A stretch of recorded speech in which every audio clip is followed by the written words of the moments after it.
Eu queria convidar você para abrir a palavra de Deus no Evangelho de Lucas, capítulo 23.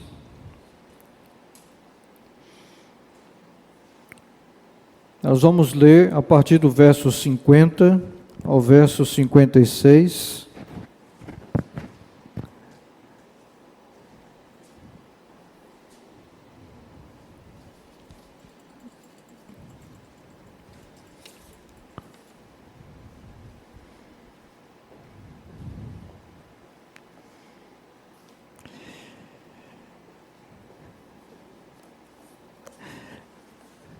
Interessante que no mês de outubro eu estava fazendo minha leitura devocional no Evangelho de Lucas. E interessante que, coincidentemente, nós acabamos escolhendo o Evangelho de Lucas para trabalhar com os adolescentes nesse último bimestre. E quando eu estava fazendo a leitura do Evangelho de Lucas, já aqui no finalzinho, esse texto me sobressaltou de uma maneira diferente. Eu até fiz um grifo aqui, sublinhei, falei assim, esse é um texto que merece uma pregação.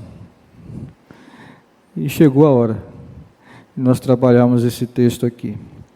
Mas com uma perspectiva talvez até diferente. Então nós vamos ler e você vai entender aquilo que me sobressaltou nesse texto. Porque é um texto conhecido sobre o sepultamento de Jesus, e está registrado também nos outros evangelhos, mas tem uma expressão que me chamou a atenção aqui. Lá no finalzinho do mês de outubro.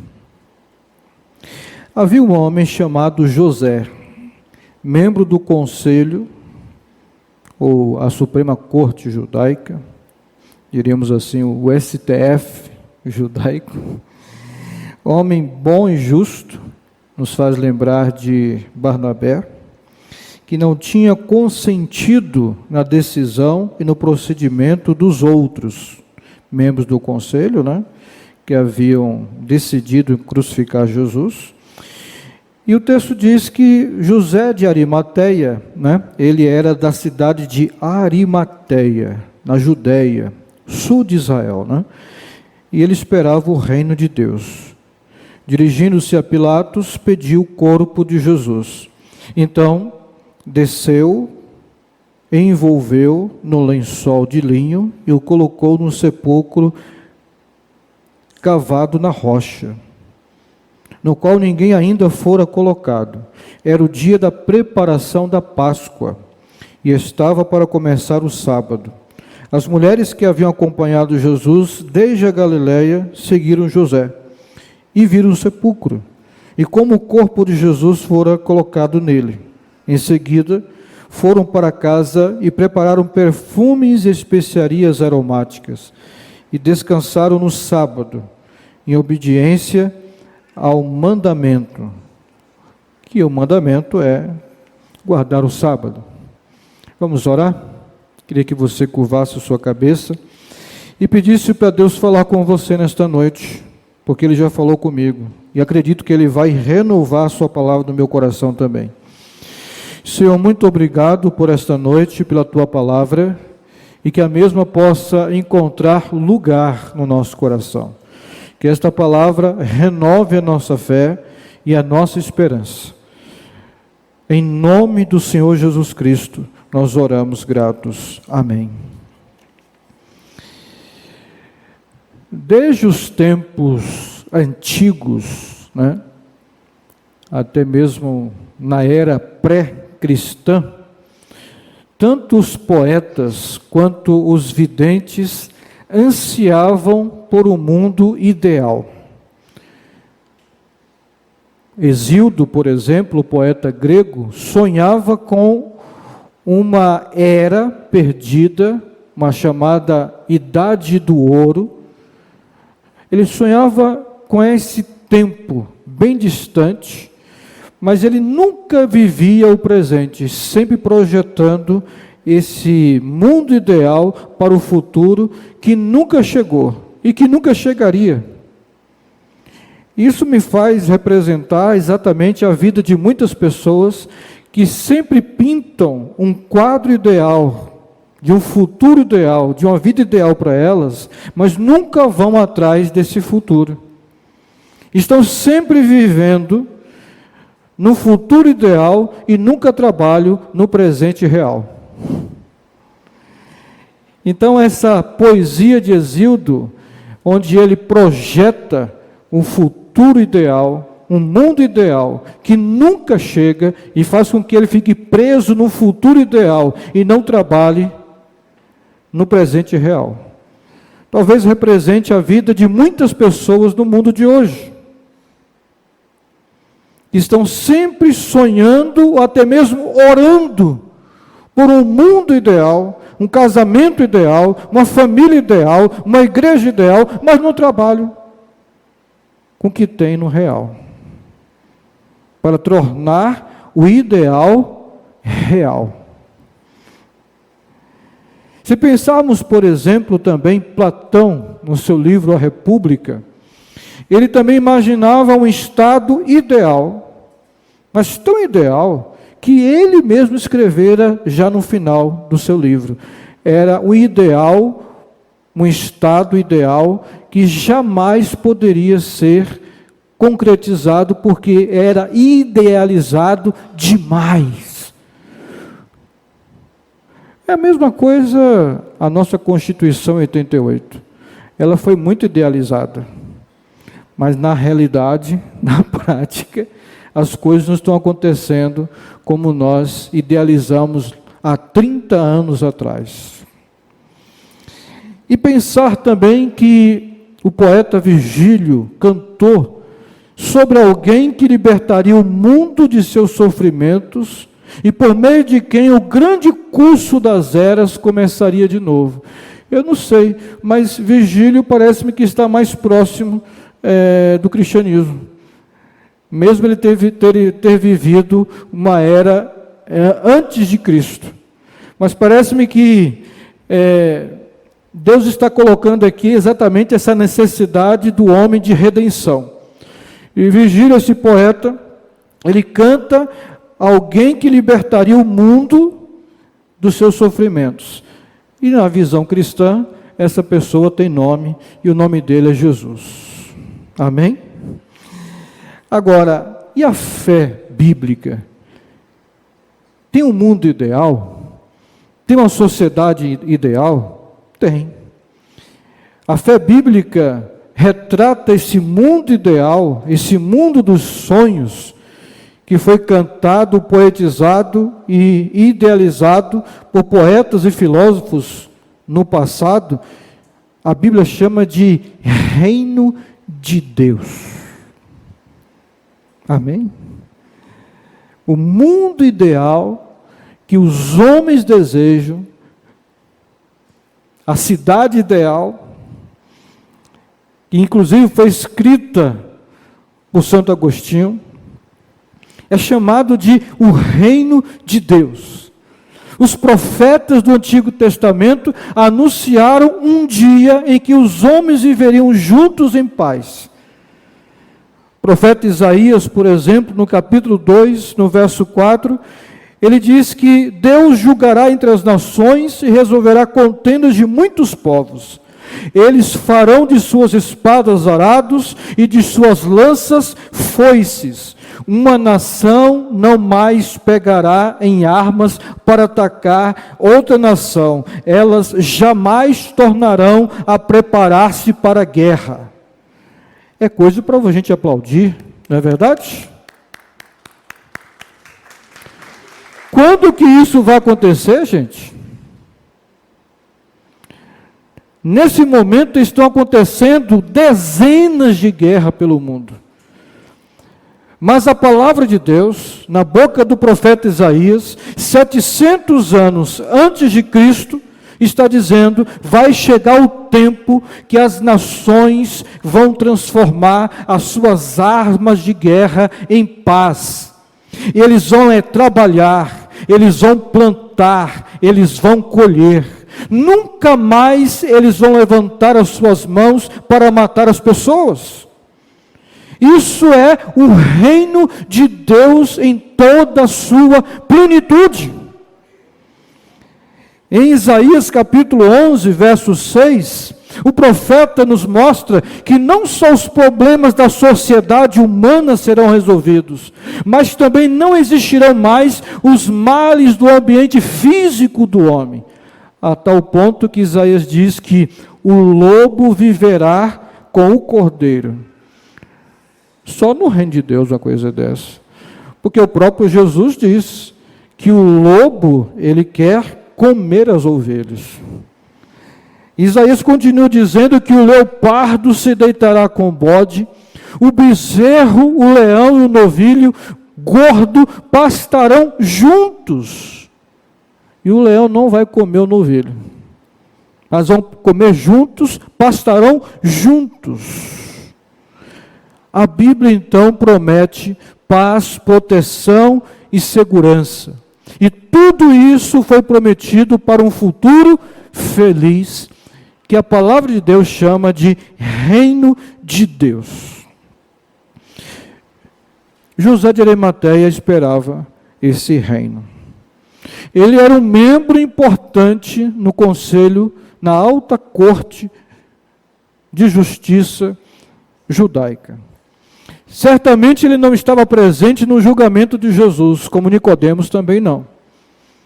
Possivelmente não teriam concordado com o processo de julgamento que Jesus teve. Mas nós sabemos, segundo o livro de Atos, capítulo 2, que isso, o julgamento de Deus, através de Jesus, estava dentro do plano de Deus. Mas isso não exime aqueles que estavam julgando de suas responsabilidades, ao julgarem correta ou incorretamente a pessoa de Jesus. E Lucas diz que, além de ser um homem considerado como justo e bom, podemos reconhecer que era um homem corajoso, porque ele expõe a sua fé, quando ele vai até Pilatos, que é o procônsul romano, que está responsável pelo julgamento de Jesus, e ele pede o corpo de Jesus, e ele se associa com o Senhor, sem medo de sofrer represálias. E o que me chama mais atenção, porque o texto que eu quero tratar hoje aqui não é nem sobre a morte, nem sobre o sepultamento, nem sobre a ressurreição. Talvez se eu estivesse aqui no mês de abril, fazendo a conferência da Páscoa, esse texto também nos cairia muito bem.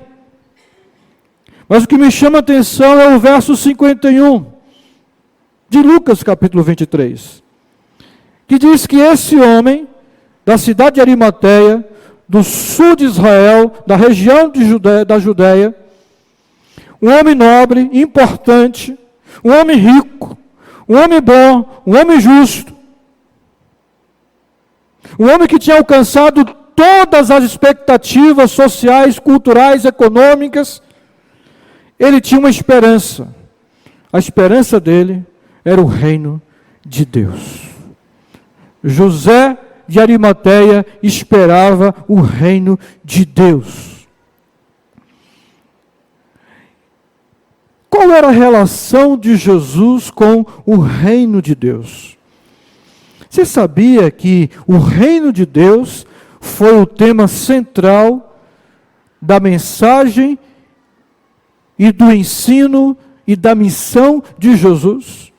Jesus começa o seu ministério com a seguinte mensagem: arrependei-vos, porque é chegado a vocês o reino dos céus. Em Mateus capítulo 4, verso 17, ele diz: arrependei-vos, pois o reino dos céus está próximo.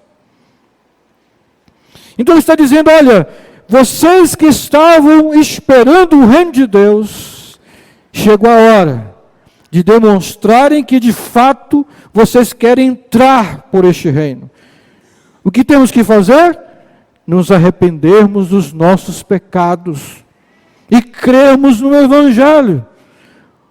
Como o próprio Marcos confirma isso no capítulo 1, verso 15.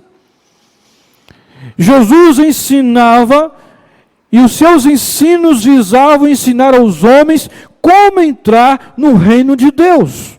Por exemplo, Mateus capítulo 5, verso 20, ele diz o seguinte para os seus discípulos. E lembre-se que nós estamos tratando aqui no Sermão do Monte, Mateus 5, 6 e 7, no Monte das Oliveiras. E no verso 20 de Mateus 5, ele olha para os seus discípulos e diz assim para eles: se a justiça de vocês não exceder a dos escribas e fariseus, de maneira nenhuma vocês entrarão no reino dos céus.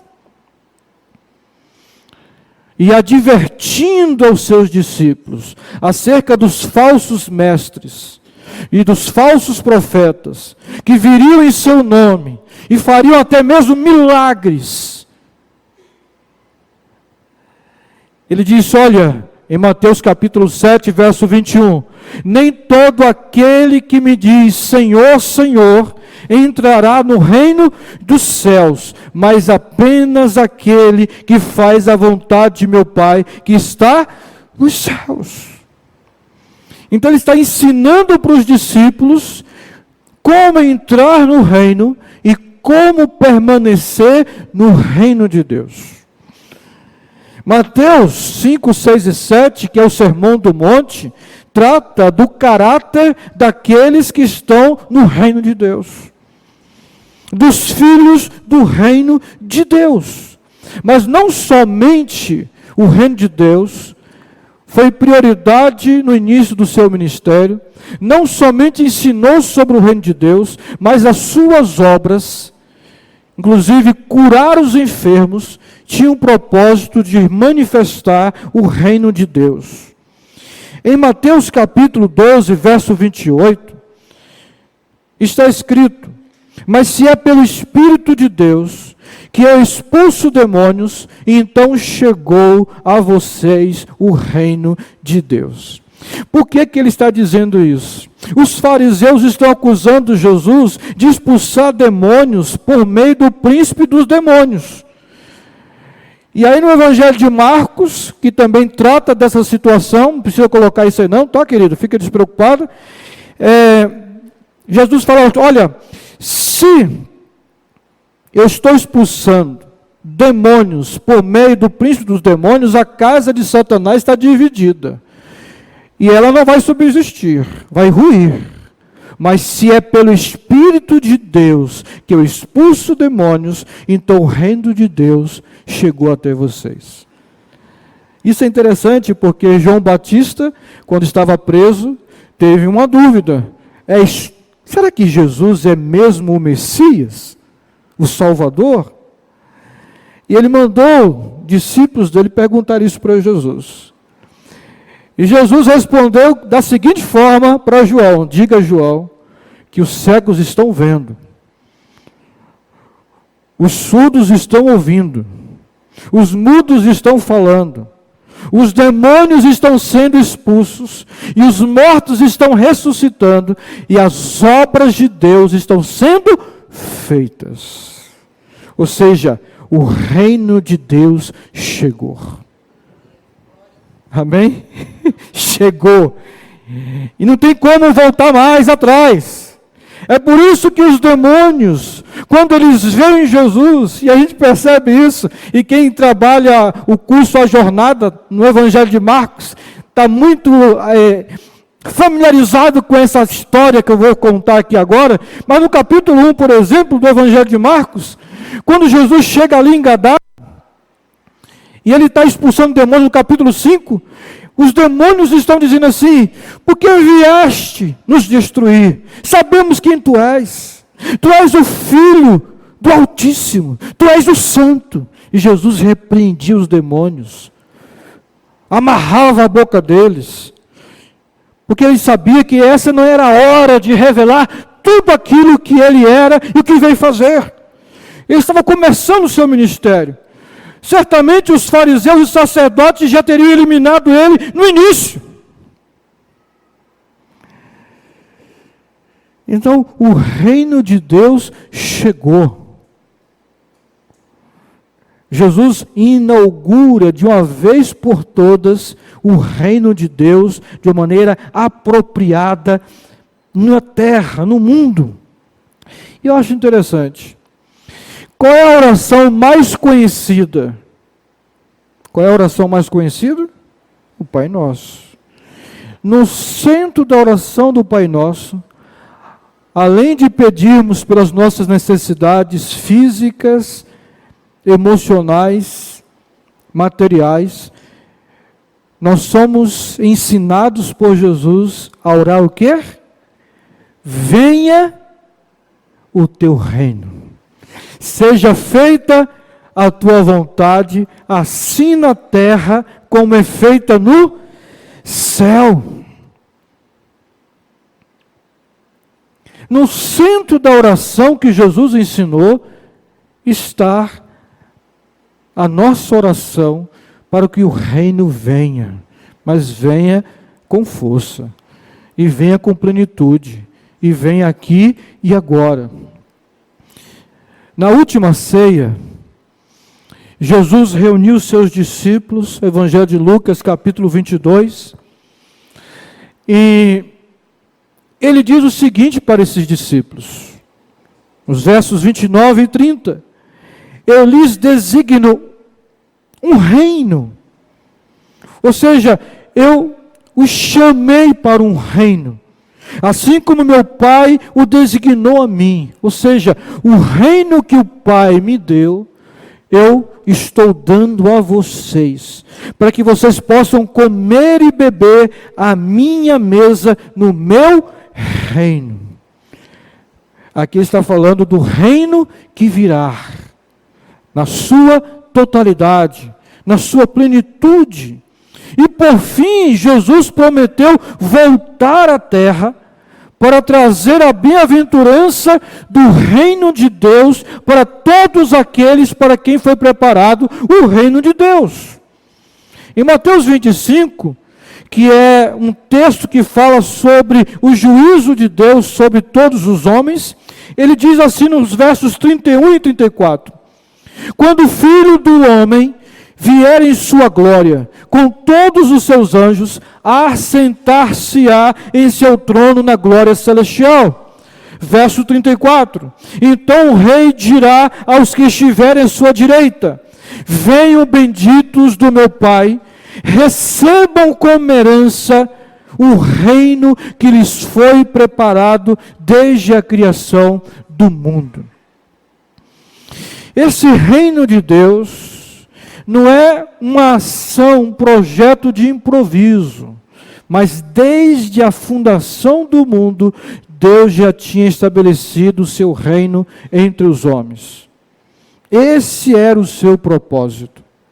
Esse era o seu objetivo. Mas o que seria esse reino de Deus? O reino de Deus, basicamente, é o governo, a vontade, a soberania, o senhorio de Deus sobre o mundo e sobre os homens. Há duas palavras, tanto no Antigo Testamento quanto no Novo Testamento. A palavra Malkut no Antigo Testamento e a palavra Basileia no Novo Testamento nos mostram que reino sempre se refere a poder, autoridade, governo, domínio, que é exercido por um rei. Na Bíblia, o reino de Deus sempre fala do seu governo e da sua soberania. Salmo 103, verso 19, diz assim, o Senhor estabeleceu o seu trono nos céus, e como rei, domina sobre tudo o que existe. A rainha da Inglaterra, por exemplo, ela governa sobre a Inglaterra, sobre a Escócia e sobre a Irlanda. é limitado. A rainha da Suécia, o seu governo está limitado à Suécia. Você sabia que o Japão também tem um rei? Tem também. Lá é uma monarquia parlamentarista. Ou seja, tem um rei representando a monarquia e tem um primeiro-ministro representando o poder civil. E aqui, o Salmo 103 está dizendo que Deus governa sobre toda a terra. Não apenas um território, não apenas um grupo de pessoas, mas toda a terra está sob o governo de Deus. Nabucodonosor aprendeu isso a duras penas. Mas graças a Deus que você e eu não precisamos aprender dessa maneira. Não é? Não precisamos nos tornar animais brutos, como diz o Salmo 32, para reconhecermos que só o Senhor é Deus. E reconhecermos que Ele é Senhor sobre tudo e sobre todos. Mas esse reino, além de ser universal e ser sobre toda a terra, é um reino eterno. O Salmo 145, versos 11 e 13, nos diz assim: eles anunciarão a glória do teu reino e falarão do teu poder. Está falando daqueles que conhecem ao Senhor, daqueles que se converteram ao Senhor. É isso que eles vão falar. Falar da glória do teu reino e do teu poder. Porque o teu reino é reino eterno. E o teu domínio permanece de geração em geração. Os reis de Israel perderam para outros reis os seus domínios. Perderam os seus domínios porque morreram. Mas o Rei dos Reis é hoje e sempre. O seu reino permanece para sempre. Ele nunca perderá o seu reino para ninguém, porque Ele é um Rei justo e poderoso. E Ele nunca perderá o seu reino para ninguém, e nem o tempo fará com que Ele perca, porque Ele é eterno. E pelo fato dele ser eterno, o seu reino também é eterno. E interessante é que Jesus disse que Ele criou esse reino para que você pudesse entrar nele lá na eternidade, antes de tudo ser criado, Ele já havia pensado nesse reino eterno. Isso é maravilhoso. Então, quando nós oramos na oração do Pai Nosso, venha o teu reino, será que nós estamos pedindo para que o céu venha à terra? Num certo sentido, sim. Mas o céu é um objeto de desejo. Estamos desejando que a vontade de Deus seja feita na terra como é feita no céu. Mas o céu só tem sentido porque Deus está nele. Esse céu só é eterno porque Deus está nele. Esse céu só é bom porque Deus está nele. Esse céu só é bem-vindo porque Deus está nele. Porque se Deus não estivesse nesse céu, esse céu não teria sentido nenhum. Então, quando nós estamos ansiando pelo reino de Deus, nós estamos ansiando também para que Ele venha sobre nós e sobre essa terra, para que o seu governo venha sobre nós. Então, quando nós oramos, vem o teu reino, e dizemos assim, seja feita a tua vontade, é um pedido a Deus, para que Ele reine neste país, reine nessa cidade, reine nessa terra, reine no meio das nações, para que Ele não permita que o inimigo impeça o seu governo justo sobre esta terra, para que só Ele seja o Senhor de toda a terra. E é isso que incomodava os imperadores romanos. Porque os cristãos não prestavam reverência, culto, não se curvavam para eles, porque eles eram vistos e adorados como deuses. Eles diziam e cantavam que os seus reinos eram poderosos e eternos também. E os cristãos diziam: nós respeitamos o governo civil, nós oramos pelo imperador, nós abençoamos os que nos perseguem, nós não revidamos quando somos ofendidos, mas culto, reverência, adoração somente a Deus. E esta foi a razão porque milhares deles foram queimados vivos, comidos vivos no Coliseu Romano, decapitados, porque assumiram fidelidade incondicional, irrestrita a Jesus como Senhor dos senhores e Rei dos reis. Eles entenderam que o reino de Deus é um reino eterno, e que o Rei é eterno, e que este Rei é Deus. E o próprio Jesus, queridos, falando conosco sobre a questão da ansiedade, da nossa ansiedade sobre o dia de amanhã, lá em Mateus capítulo 6,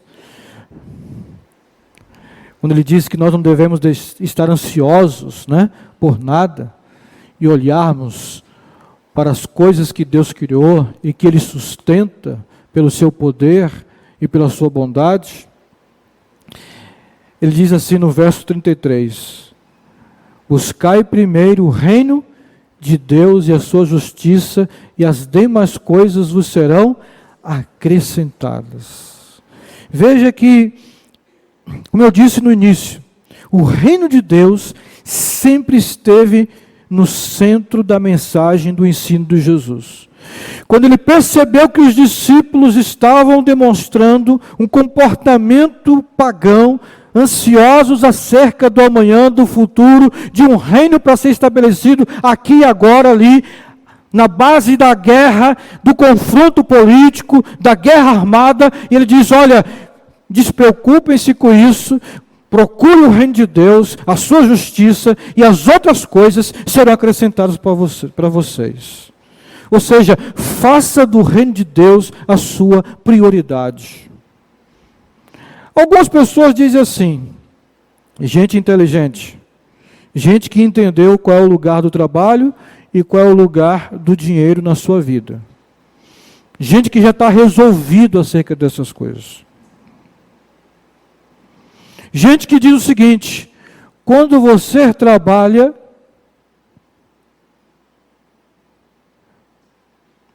com aquilo que você gosta, com aquilo que você ama, e você faz da melhor maneira possível, o resultado financeiro é uma consequência do seu trabalho. Eu quero parafrasear essa situação e dizer exatamente isso, mais ou menos, que Jesus está dizendo. Se você fizer do reino de Deus a sua prioridade, buscar a justiça do reino, as outras coisas são consequentes. Essas coisas que muitas vezes nos fazem perder o sono. Às vezes não estamos nem presentes neste culto. Talvez cantando com a boca, mas o coração preocupado com o dia de amanhã. E isso acomete a qualquer um de nós mortais, do pastor à ovelha. Mas Jesus está dizendo: se vocês priorizarem o reino de Deus, as outras coisas serão acrescentadas. Mas tem uma coisa curiosa na Bíblia. sobre o reino de Deus. Quando a gente começa a fazer uma leitura, mesmo que seja rápida, sobre o reino de Deus, nos evangelhos especialmente,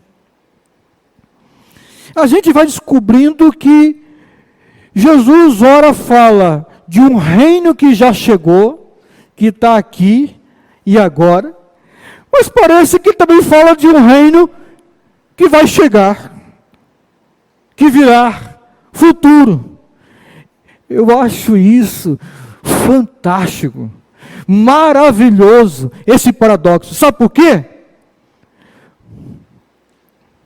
Porque coloca o nosso coração, tira o nosso coração do comodismo hoje, mas também coloca os nossos olhos no futuro.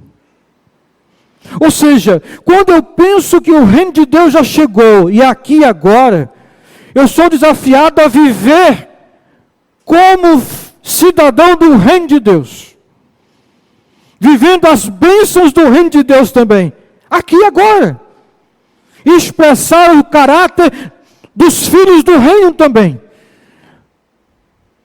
de maneira que Jesus não me deixe acomodado, do tipo, eu vou esperar o reino de Deus chegar para começar a viver as bênçãos do reino, para viver como cidadão do reino. Não. Mas por outro lado, Ele também não me deixa preso a este mundo, achando que tudo que existe nesse mundo é tudo que eu preciso, ou que tudo que existe neste mundo. E de vez em quando, eu sofro decepções deste mundo. Nós ficamos doentes, para nos lembrarmos que ainda vai chegar um tempo que não ficaremos mais doentes. Nós temos problemas. De repente, quando a gente acha que vai dar, agora o Brasil vai, agora a Europa vai, agora a Ásia vai, acontece uma desgraça. Para a gente lembrar o seguinte: há um mundo ainda que virá, e ele está nas mãos de Deus. Vai sair daqui, do paletó dele, e não nosso. Olha a sabedoria de Deus, que coisa maravilhosa. Então o reino de Deus é tanto presente quanto futuro. Rapaz, Deus amarrou a gente direitinho.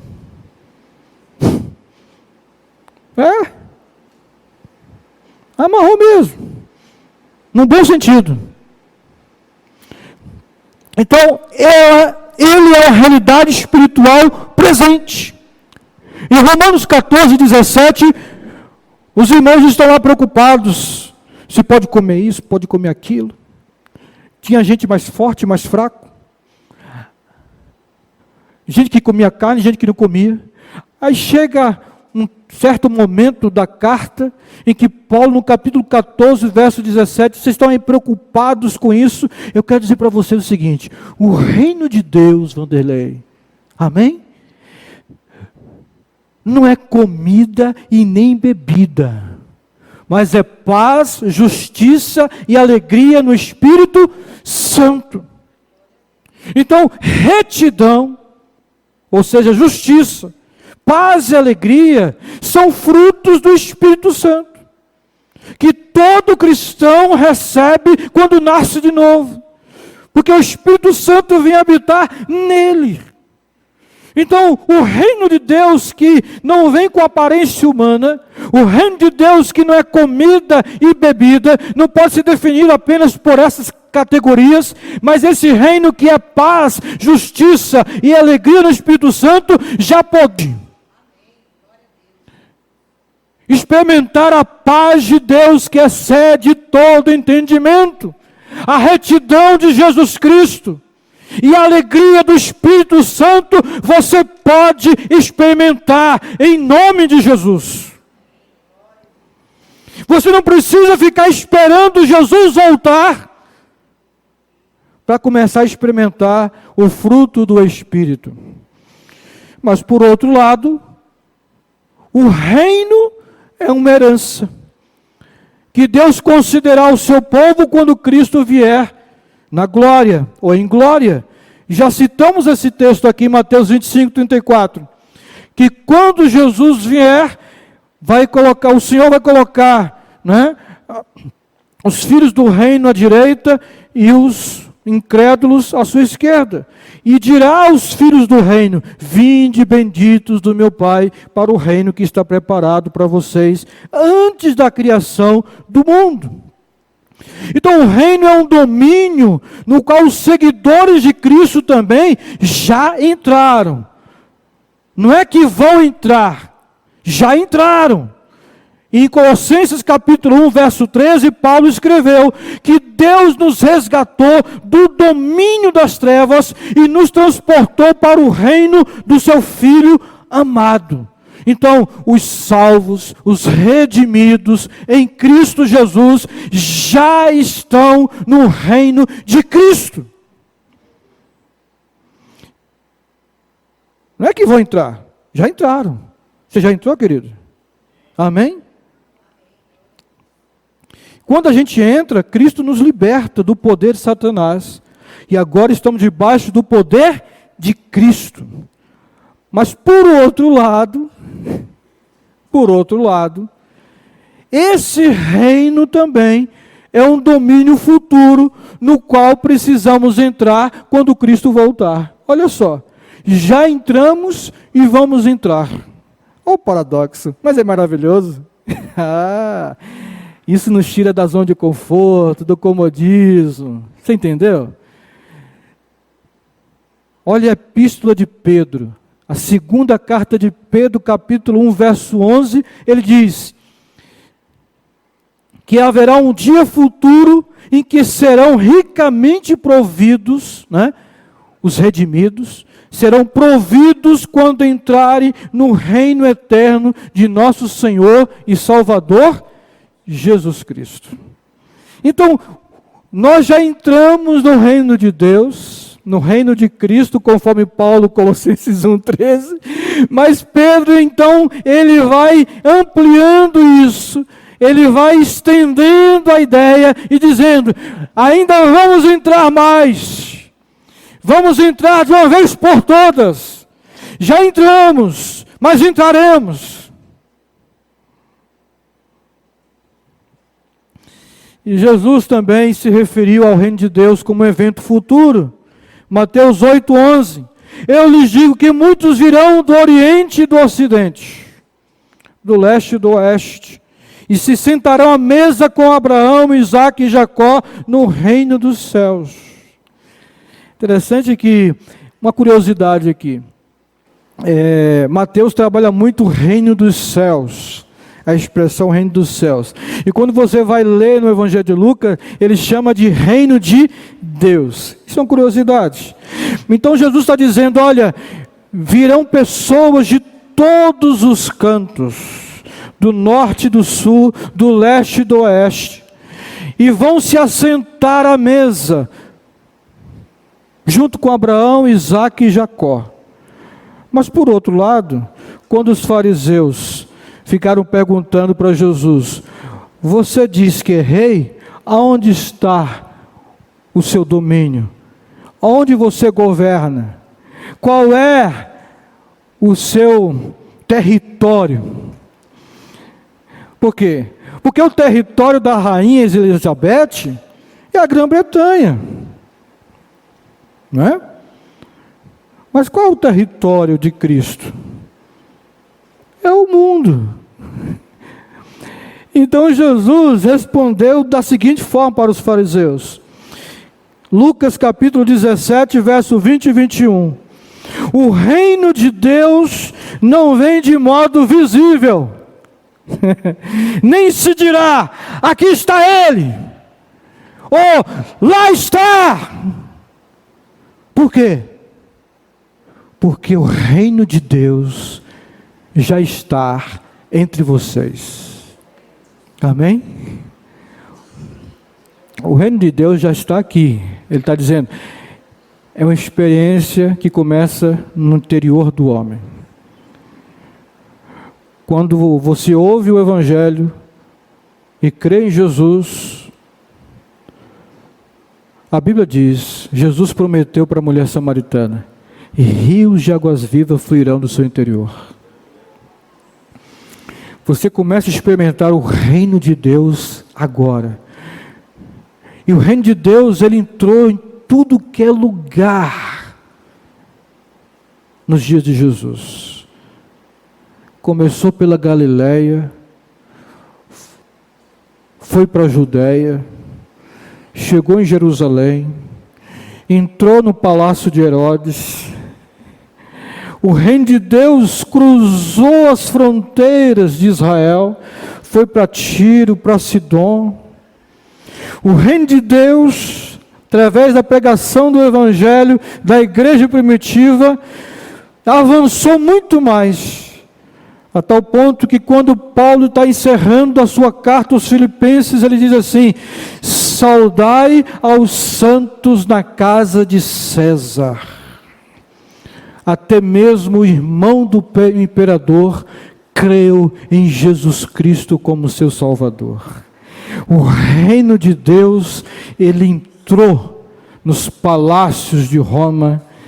O reino de Deus entrou nos palácios de Israel. O reino de Deus entrou nos palácios europeus, africanos, asiáticos, americanos. O reino de Deus entrou nos palácios de Brasília. Tem muita gente que serve ao Senhor em Brasília, por incrível que pareça, mas tem. Tem.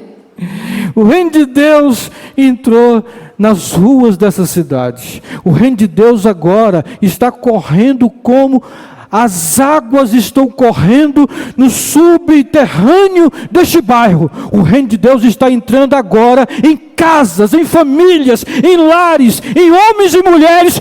Hoje, nesta noite, o reino de Deus está entrando agora. E ele vem poderosa e invisivelmente. A gente não consegue controlar.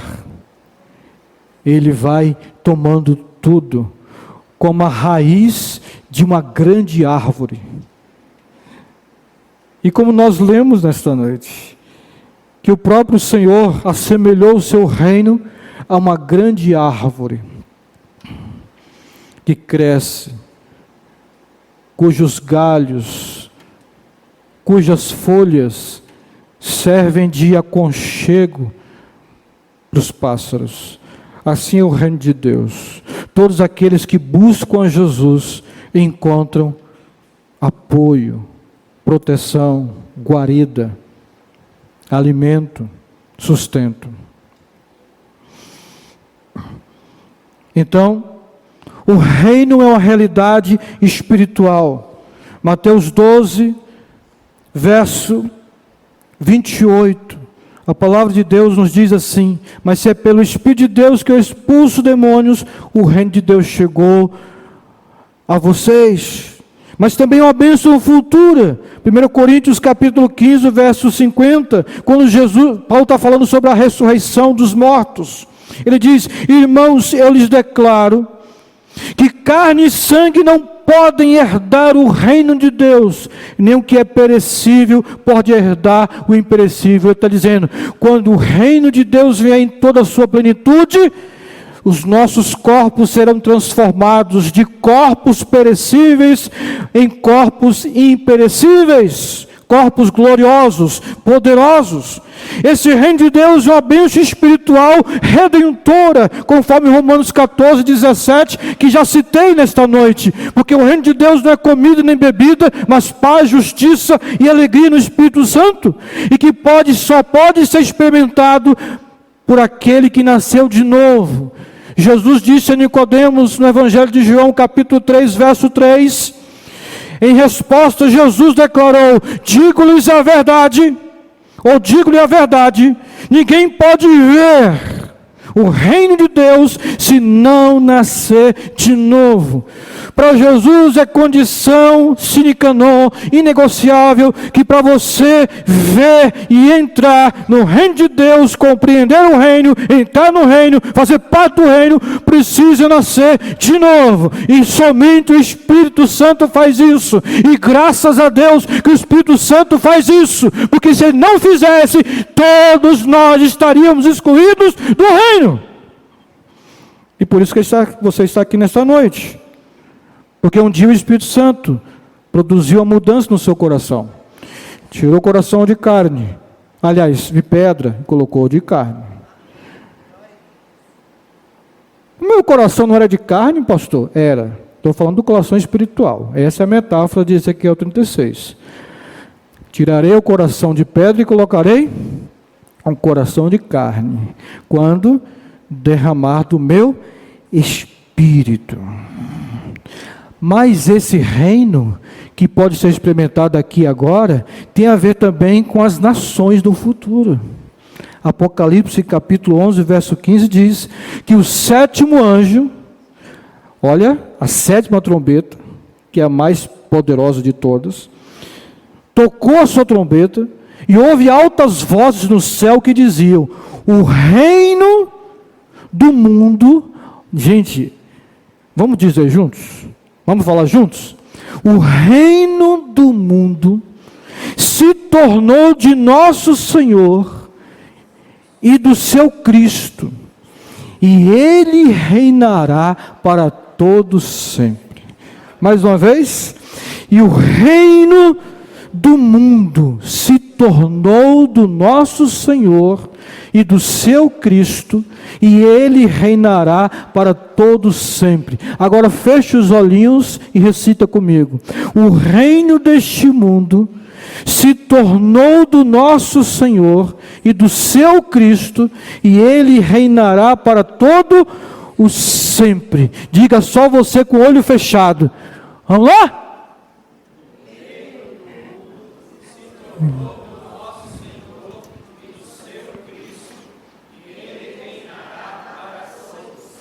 Vamos aplaudir ao Senhor Jesus.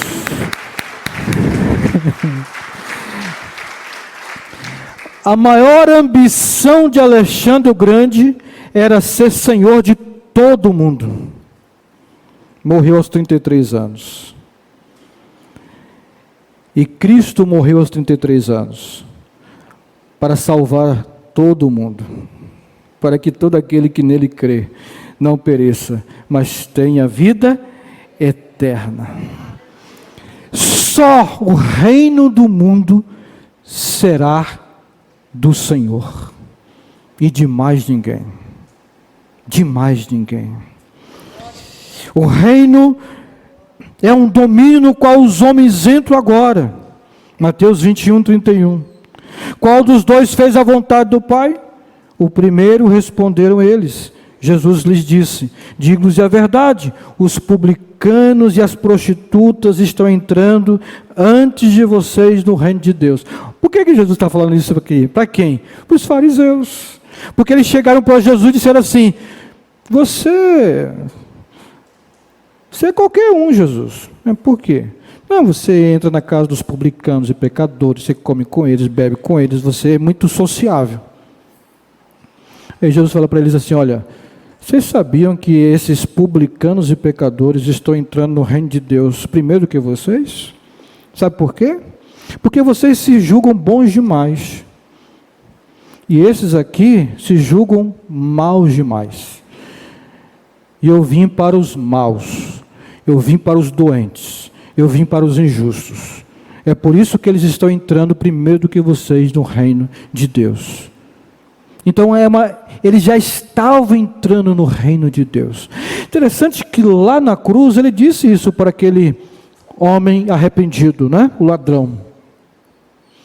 Hoje estarás comigo no paraíso. Mas ele está aguardando a volta de Jesus também, como Abraão também está aguardando. Amém? Mas Jesus disse: você já está no paraíso. E esse reino é ao mesmo tempo um presente de Deus, que será conferido pelo Senhor no futuro. Lucas 12, 32. Ele diz assim para mim e para você: não tenham medo, pequeno rebanho, pois foi do agrado do Pai dar-lhes o reino. Ele está dizendo: olha, eu vou morrer, as ovelhas vão se dispersar, mas não tenham medo, porque Deus quis dar o reino para vocês. Mas esse reino também precisa ser recebido como um presente, no presente. Marcos 10:15. Digo-lhes a verdade: quem não recebeu o reino de Deus como uma criança, nunca entrará nele. Quem não receber é um presente, para ser recebido no presente. Por isso que os fariseus ficavam fora, porque eles achavam que tinham que fazer alguma coisa para merecer esse reino. O reino é um presente de Deus. E presente, a gente faz o quê? Recebe e agradece. C.S. Lewis, em seu livro Cristianismo Puro e Simples, ele disse: um homem que está com a mão cheia de pacotes não pode receber presentes. Os fariseus tinham muitos pacotes nas suas mãos. E o principal deles, a justiça própria. Então não podiam receber o reino de Deus como presente, porque estavam confiados em sua própria justiça. Mas você que está aqui nesta noite, acredito que entrou por este reino porque o recebeu como presente de Deus. Fechando, os evangelhos falam de entrar no reino de Deus tanto hoje como amanhã. E esse reino se manifesta em muitas esferas, tanto no futuro como no presente, permitindo-nos viver as bênçãos do reino de Deus. Então, quando a gente ora assim: venha o teu reino, seja feita a tua vontade, assim na terra como no céu, isso deve, ou deveria nos dar a certeza de que essa oração será respondida quando Deus consumar a história humana. Mas ao mesmo tempo, essa oração nos dá também equilíbrio e saúde mental e emocional para viver neste mundo louco em que estamos vivendo. Se você entende que o reino é uma experiência que você pode viver aqui e agora, e que ele vai se consumar no futuro, você consegue manter a sua mente sã. Você não pira, você não se desespera. E isso faz também com que a gente console o coração dos desesperados. Trazer esperança para quem não tem esperança. E graças a Deus que o reino dele está vindo e vai encher a terra como as águas cobrem o mar. Eu quero convidar vocês a colocarem em pé nesta hora. Convidar o Ministério do Louvor para vir à frente. Mas quando nós estamos orando, venha o teu reino, também estamos pedindo para que Deus faça a sua vontade. E que ela seja feita hoje, aqui e agora. Estamos orando para que as pessoas encontrem o reino de Deus, em Jesus, aqui e agora. E também devemos orar: venha o teu reino, seja feita a tua vontade, também na minha igreja, como é feito no céu. Porque a igreja precisa ser essa comunhão de pessoas na qual a vontade de Deus é feita.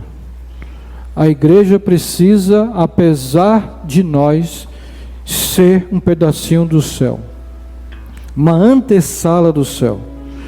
As pessoas precisam entrar na igreja e perceber que aqui, que a igreja é diferente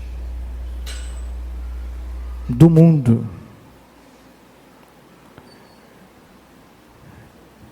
Venha o teu reino, seja feita a tua vontade, também pode ser na minha vida e na sua vida.